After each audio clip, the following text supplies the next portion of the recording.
Hello and welcome to Mostly Vintage Cameras. This is a small black plastic box that says Minox on it. And like all small plastic boxes that say Minox on it, it's jolly exciting. So let's go ahead and take a look inside. And what we find, of course, is an instruction leaflet and an instruction leaflet for the flash unit, which I'm going to pull out with a coin. There we go. There we have it. And you can see there it says Minox EC exclusive, made in Germany. So this is the Minox EC 8x11 sub-miniature camera, and it is absolutely tiny. Let's take the camera out of the box. This is very typical of how Minox supply their cameras. Sometimes there's a clear plastic box, usually it's this sort of black plastic. I'm going to grab that battery while I'm here as well. Grab the camera. I'm going to put all of this stuff to one side. As you can probably see, it's a very small camera. I've got a 35mm film cassette here, which towers above it, let's say. Really tiny camera. I might actually change lens. Yeah, let's change lenses, shall we?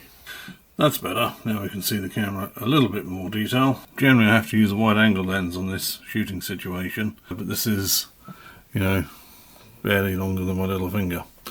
So let's pop a battery in. This camera is fully electronic, and it can be a little bit fiddly to know how to do it. So what you want to do is find the front of the camera where it says Minox, point that away from you, and on this edge is the battery cover.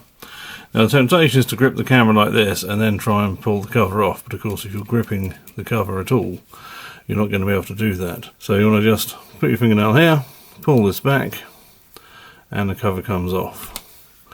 It's clearly marked negative and positive. It requires a PX27 battery. They were originally mercury, no longer available, and 5.6 volts. I found absolutely no trouble at all in using a 6 volt silver oxide, or in this case alkaline, PX27. The most highly recommended battery for this is a PX27 by Golden Power, a company called Golden Power. So that's our battery installed. Let's pull the camera apart. Don't really know where to begin with this. It just pops open like this and it reveals most of the controls. I'm really concerned about focus because it is so small.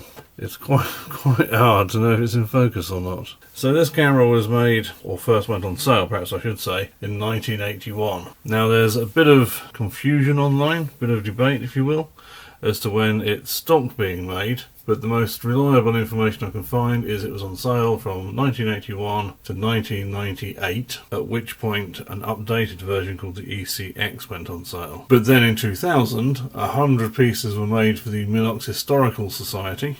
That was a special limited edition. And then in 2001 or maybe 2002, 101 pieces in a special Riga blue colour were made for the first German Minox club. That might not be entirely accurate, but that's the best information I could find. Specification wise, we have a 15mm f5.6 lens. The negatives for this are, as I say, 8x11mm, so they're absolutely tiny. So a 15mm lens on this is more or less a standard lens on a full frame 35mm camera. So we've got three controls here. There's a battery test. If I move this over there, you might just be able to see in the viewfinder a red light shines. There's the middle setting, which is your normal setting, your normal picture taking automatic setting. It's auto exposure. And then if you use a flash system, of which there are two, there's a flash setting. The shutter speed range is very useful. It's from 8 seconds all the way to 500th of a second, and it doesn't have a tripod shoe. So if you wanted to use that very long exposure, you're going to have to find some way of stabilizing the camera. The orange button is the shutter button. Wind on is push pull. Take your picture, push pull. And if I cover over the exposure cell, you might just have heard a longer exposure. There's this funny and frankly slightly ugly thumb screw here, which lines up or operates the ASA and DIN control. So this predates ISO. ISO combines ASA and DIN together. But as you twiddle this, you might just about be able to see in the window here the numbers changing. So let's put that back up to 200 for no apparently good reason. Now, speaking of film loading, let's take a look at a film cassette. You got one of these in the kit when you bought it.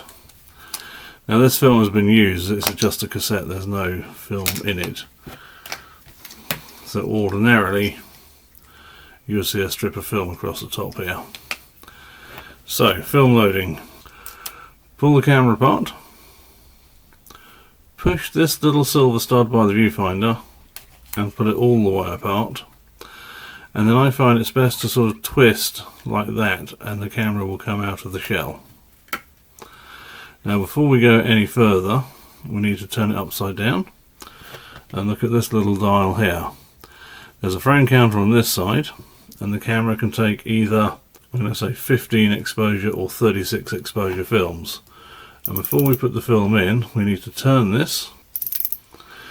Oh, I've overshot. Let's go down to the shorter length.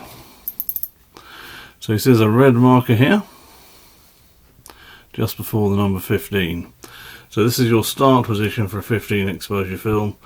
There's a red dot, so 15 exposures is a line, 36 exposures is a dot. That essentially calibrates the frame counter. It is easier if you're not trying to make a video at the same time. The film cassette only goes in one way, it just drops in. You have to make sure when there's a film in the cassette that it does fit in the film gate neatly. And then obviously we put it back into the case.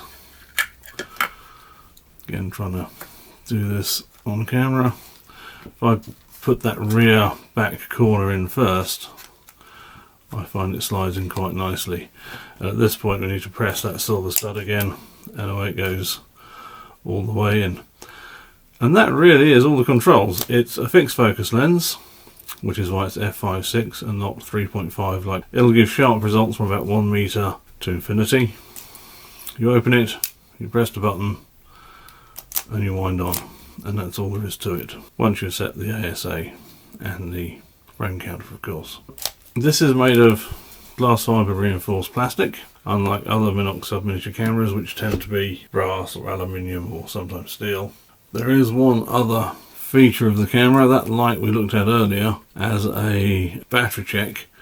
It is also a low light warning, so if I cover the exposure cell you can see it comes on.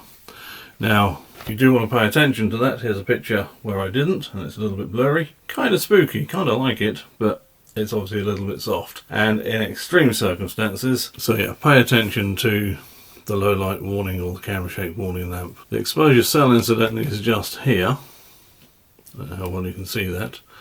It's this little circle between the two screw heads. Now on the pre-1985 models, that is a square or rectangular shape, and those made 85 onwards have this round shape. So you know if it's pre or post 85 by the shape of the window of the exposure cell. Now because it doesn't do document copying, obviously it only focuses down to 1 meter. It isn't made of metal, it's made of plastic, and it's electronic. Some people, again, perhaps uncharitable people, would say it's not a real Minox, it's not a real spy camera. Now, the creator of the Minox camera in the first instance was a chap called Walter Zapp. He wanted a camera that could be used by anybody, carried anywhere, was simple to use, simple to operate, and could fit in your pocket, you know, with your loose change. And the EC is very much the embodiment of that in modern materials and with modern electronics. Obviously the original Minox was sometimes called the Riga Minox, was all metal and all mechanical. So in my mind, in terms of staying faithful to the creator's original vision of an easy to use miniature camera, I think the EC really hits the mark. The people are saying, well, you know, it's not a spy camera. Walter Zapp was really not happy that his cameras became known, associated so closely with espionage and that sort of world. But of course you can't copy documents with this. But let's have a little history lesson. In 1986, there was a disaster at the Chernobyl nuclear plant, which was near the town of Pripyat. in the Ukraine, which at that time was a division or an area of the Soviet Union. I'm not going to go into too much detail about that in this video, which is about a camera. So that was 86, and it was really the start of the end of the Soviet Union, which became the Russian Federation. In 1988, a Belgian general working for NATO was arrested and subsequently charged with espionage, and his accommodation was searched, and a Minox EC and a radio receiver was found. And the Minox EC, it later transpired, had been supplied by the Russian military secret service called the GRU, later becoming the GU under the Russian Federation. The GRU is different to the KGB or the FSB because they don't report to the President, they report to the Minister of Defence. It's an entirely military organisation. And then in 1994, the Russian Federation, the United States, the United Kingdom and the Ukraine agreed or signed something called the Budapest Memorandum, which guaranteed Ukraine's sovereignty and its borders as they were at that moment in time. What we'll never know, of course, is if the Russian Federation's decision to sign that memorandum was in any way guided by information they'd gleaned from around 700 pages of NATO documents stolen by this Belgian general. This obviously all falls well out of the scope of a pokey little YouTube channel that talks about vintage cameras. Even the most, people say it's not a real Minox, it's not a real spy camera. But it is worth noting that even the most unassuming equipment, taking photographs at the right time in the right place, or maybe at the wrong time in the wrong place, can actually influence the world. And this isn't the only example of that sort of thing going on. But I'm going to draw a line under this and go back to talking about the camera. So there it is. It weighs, depending which document you read, between 40 and 58 grams, and it seems to depend whether you have the battery and the film installed or not. I mentioned there were two flash systems for it. Generally speaking, the earlier ones came with a box slightly smaller than this flash unit, which had a socket on the side to take a flash cube. Remember, this camera came out in 1981 and flash cubes were still fairly common at that time. Electronic flash is less so. This being a later one, it came in a kit with an electronic flash, much more convenient. It takes a AA battery, and not, as I've seen reported on some websites, a AAA battery. Just sits in there.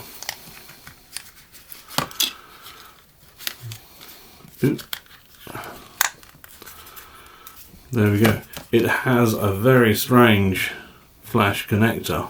Minox seem to specialise in reinventing the wheel when it comes to flash connectors. There are 3 pins here. There are 3 pins here. We hook these metal tabs in that hole, push these 2 lugs on the side, and there it is, it's connected. Then all we need to do, turn our camera to flash. There's a power button on the side, turn that on, wait for the lights to light up. This is quite an old battery, so this might take a second. With fresh batteries it should take around about 8 seconds. There it is. So I'm going to fire a flash unit in 3, 2, 1. There you go. And that's the only flash setting there is. It's a take it or leave it and hope it works. Oh, flash came up a little bit quicker there, that was good. So to remove the flash, you squeeze the 2 tabs and it just comes away in the opposite way. So these cameras, really a nice introduction to what you might call sub-miniature photography. Easy to get along with as much as any of these cameras are. I'm just going to take my film cassette out here before I forget. And whilst they might lack the sort of charm, let me just grab an older Minox here. Whilst they might lack some of the old school charm of a fully chrome metal, that's broken, camera like this Minox B, they are lighter, they're easier to use, generally speaking a little bit cheaper, and really quite fun. I will either show you some photographs now, or I have been showing you photographs during this video. These cassettes, by the way, although there's no film in this one, never throw these away because they're getting harder and harder to find. There's a company called MS Hobbies which is a Minox sub-miniature camera specialist, who manufacture metal reusable versions of these, but always keep your spools. It is possible to buy commercially produced film. Again, MS Hobbies or Blue Moon in America can help you with that. It is also possible to reload these if you buy what's called a film splitter. You can reload your own film into it. And again, getting it processed really means going to a company like Blue Moon or MS Hobbies. In terms of pricing for one of these, if you go onto eBay and you're lucky, you might pick a working one up for anything from £50 to £200, that sort of touch. It's also possible if you go onto eBay, you might pick up a paperweight for anything between £50 and £200. It's a little bit dicey what you get when you buy privately on eBay. I roll that dice all the time. I buy most of my cameras on eBay, but if you want the reassurance of having one that's been properly serviced and checked out and has a warranty, then again you'll be paying about $150 for a kit with a flash cube holder and about $250 for a kit with an electronic flash, and that's sort of in keeping with what they cost when they were new. The camera was around $300 US. I don't have a UK price, and if you wanted a flash in it, it added an extra approximately $100 US. So there we go, that's been the Minox EC. I hope you've enjoyed this video. I found it useful. Thank you for watching. I do appreciate it.